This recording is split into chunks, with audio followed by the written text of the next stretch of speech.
Mamerto, ito ang eksena mo. Ano ang gagawin mo kung alas 3 na ng umaga, pero nagbibidyoke pa rin ang heartbroken ninyong kapitbahay na si Jackie? At mga barkada niya na anak ng barangay captain ninyong si Teddy. Naku, mahirap magreklamo yan. Oo. 3 a.m. Di ba may ano na? Meron ng oras. 10 a.m. lang. Hanggang 10 a.m. Alas 10. Ito, 3 a.m. Pero anak ng barangay captain. Paano mo nga naman sisitahin yun? Oo. At heartbroken siya. Oo. Yes. At saka yung, alam mo yung masakit sa tenga yung kumakanta. Si Jackie pa yung kumakanta. Sandali, Mamerto, naintindihan mo ba yung eksena mo? Ulitin natin. Yung dulo, hindi po. Yung dulo, Ulitin hindi. natin. Okay. Isa pa.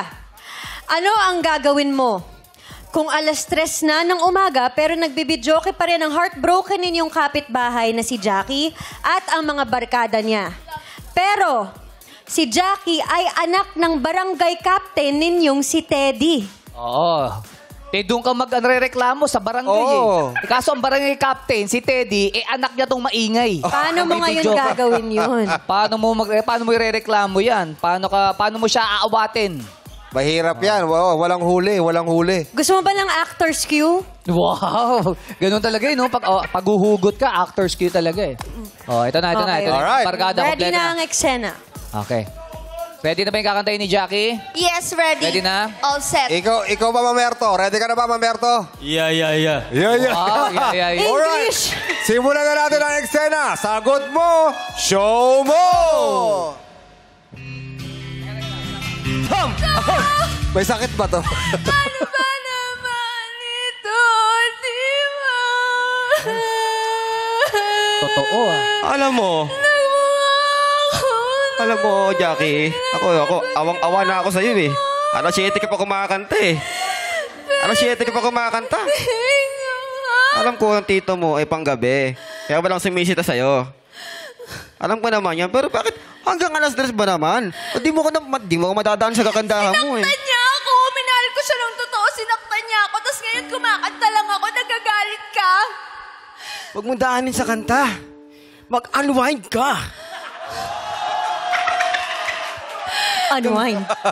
Sa pagkanta ko na nga lang nalalabas yung nararamdaman ko. Pinipigilan mo pa ako. Yun na nga lang yung kaya kong gawin.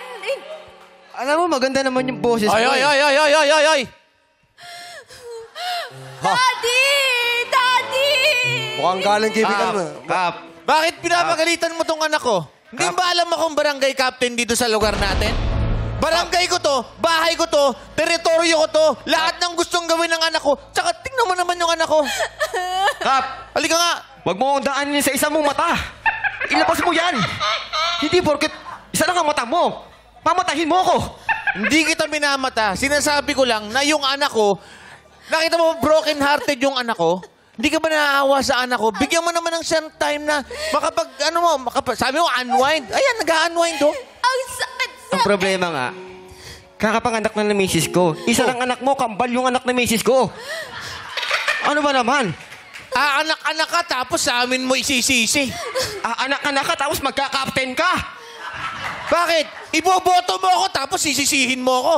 Aba, malamang, ginamit ako ng anak mo. Eh, ang ganda-ganda ng... Di ba ang ganda-ganda ng boses ng anak ko? Hindi ba parang pag narinig mo yung boses ng anak ko, hinihili ka, nakakatulog ka na ko. Hinihili. Oh. Hinihelicopter na kami dun eh. Cut! Maraming salamat, escort number 2, Mamerto Salmorin. Tsaka yung barangay captain, tsaka si Mamerto para mas tropa sila. Galing gimmick si Kap.